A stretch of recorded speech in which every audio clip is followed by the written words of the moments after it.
வணக்கம். என்ன senior secondary பொருளாதாரம் எக்ஸாம் கிட்ட வந்துடுச்சா? டென்ஷன் ஆகாதீங்க, கவலையே படாதீங்க. இந்த எக்ஸாம்ல சூப்பரா மார்க் வாங்குறதுக்கு சில ரகசியங்கள் இருக்கு. அதை தான் நாம இப்போ ஒன்னொன்னா பார்க்க போறோம். எக்ஸாம்னு சொன்னாலே ஒரு விதமான டென்ஷன் வரத்தான் செய்யும். அது ரொம்பவே இயல்பு. ஆனா ஒரு நிமிஷம் யோசிச்சு பாருங்க. அந்த எக்ஸாமோட அதிகாரப்பூர்வ ப்ளூ பிரிண்டே நம்ம கையில கிடைச்சா எப்படி இருக்கும்? நம்மளோட தயாரிப்பு எவ்ளோ ஈஸியாகிடும் இல்லையா? வாங்க அந்த ப்ளூ பிரிண்ட்டை இப்ப நாம அலசி ஆராயலாம். சரி, முதல்ல ஒரு விஷயத்தை தெளிவுபடுத்திக்கலாம். இந்த எக்ஸாம் உங்கள்கிட்ட இருந்து எதை எதிர்பார்க்குது, உங்களுடைய எந்த திறமைகளை சோதிக்க போகுதுன்னு நாம புரிஞ்சுக்கிட்டாலே போதும். அதுதான் நம்ம வெற்றிக்கான முதல் படி. இங்க பாருங்க, இது ரொம்பவே சுவாரஸ்யமான ஒரு விஷயம். நீங்க மனப்பாடம் பண்ற அறிவுக்கு, அதாவது நாலேஜ்க்கு வெறும் 28 மார்க் தான். ஆனா ஒரு விஷயத்த நீங்க எவ்ளோ ஆழமா புரிஞ்சு வச்சிருக்கீங்க, அதாவது உங்களோட அண்டர்ஸ்டாண்டிங்க்கு முழுசா 40 மார்க் ஒதுக்கியிருக்காங்க. என்ன அர்த்தம்? மனப்பாடம் பண்றதை விட கான்செப்ட புரிஞ்சு படிக்கிறது தான் இங்க ரொம்ப ரொம்ப முக்கியம். ஓகே, அடுத்ததா நாம கொஸ்டின் பேப்பருடைய வடிவமைப்ப, அதாவது அதோட அமைப்பை பத்தி தெரிஞ்சுக்கலாம். கேள்விகள் எப்படி பிரிக்கப்பட்டிருக்குன்னு நமக்கு தெரிஞ்சா நம்மளோட தயாரிப்பை இன்னும் சிறப்பா கொண்டு போக முடியும் இல்லையா? அடேங்கப்பா, எங்க பாருங்க, வெறும் ஆப்ஜெக்டிவ் டைப் கேள்விகள், அதாவது எம்சிக்யூ மாதிரி இருக்கிற கேள்விகளுக்கு மட்டும் மொத்தம் 50 மார்க். ஆமாங்க, உங்க மொத்த மார்க்ல சரி பாதி இதுக்கு தான். அப்போ இதுல நல்லா பயிற்சி செஞ்சா போதும், பாதி மார்க் நம்ம கையில இருக்கிற மாதிரி தான். இப்போ நாம பார்க்க போறது தான் இந்த பகுப்பாய்வோடையே ரொம்ப ரொம்ப முக்கியமான இடம். எந்த பாடத்துக்கு அதிக மார்க் வருதுன்னு நாம தெரிஞ்சுக்கிட்டா ஸ்மார்ட்டா படிக்கலாம், கம்மியா படிச்சு நிறைய மார்க் வாங்கலாம். வாங்க அந்த மேப்பை இப்போ பார்க்கலாம். நான் சொன்னேன்ல ஒரு புதையல் வரைபடம்னு, இதோ அதுதான். புள்ளியல் கருவிகள், அதாவது ஸ்டாட்டிஸ்டிக்கல் டூல்ஸ், அதுக்கு மட்டும் 20 மார்க்கு.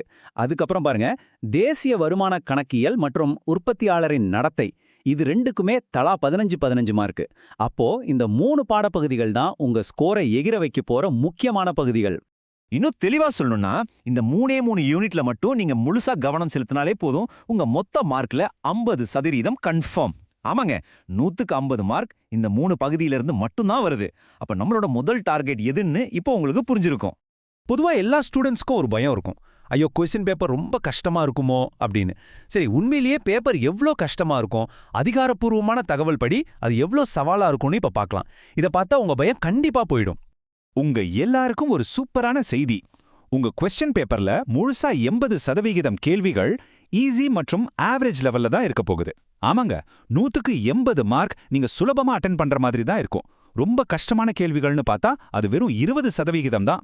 அதனால சரியா பிளான் பண்ணி படிச்சா அதிக மார்க் எடுக்கிறது நிச்சயம். சரி, இதுவரைக்கும் நாம நம்பர்ஸ், பெர்சன்டேஜ்னு நிறைய டேட்டா பார்த்தோம்.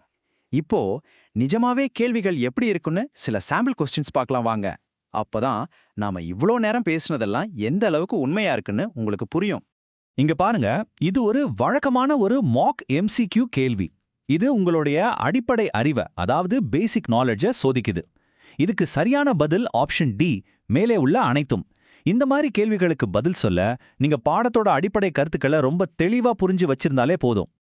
அடுத்ததா இந்த மாதிரி வரைபடம் சார்ந்த கேள்வி. இது உங்களோட பயன்பாட்டு திறனை, அதாவது அப்ளிகேஷன் ஸ்கில்ல சோதிக்கும். உங்களுக்கு ஞாபகம் இருக்கா, நம்ம ஆரம்பத்துல பார்த்தோம்ல 32% மார்க் இந்த மாதிரி கேள்விகளுக்கு தானு. இங்க வளங்களோட வளர்ச்சியையும் அது சரியா பயன்படுத்தப்படாத நிலையையும் ஒரே வரைபடத்துல காட்ட சொல்றாங்க. நீங்க கான்செப்டை எந்த அளவுக்கு புரிஞ்சு வச்சிருக்கீங்கன்னு டெஸ்ட் பண்றதுக்கு இது ஒரு அருமையான எடுத்துக்காட்டு.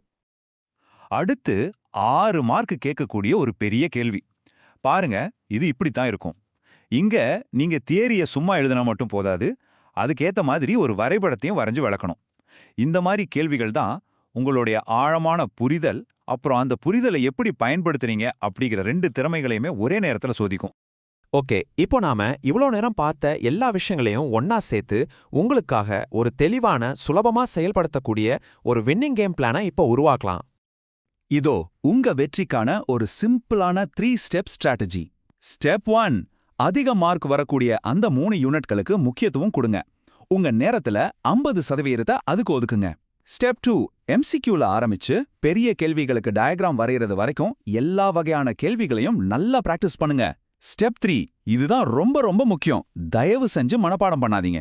கான்செப்டை நல்லா புரிஞ்சுக்கிட்டு அதை விளக்குறதுல கவனம் செலுத்துங்க. ஏன்னா ஞாபகம் வச்சுக்கோங்க, புரிதலுக்கு தான் 40 மார்க். இப்ப பாருங்க, இந்த எக்ஸாம்ல ஜெயிக்கிறதுக்கான முழு ப்ளூ பிரிண்ட்டும் உங்க கையில இருக்கு.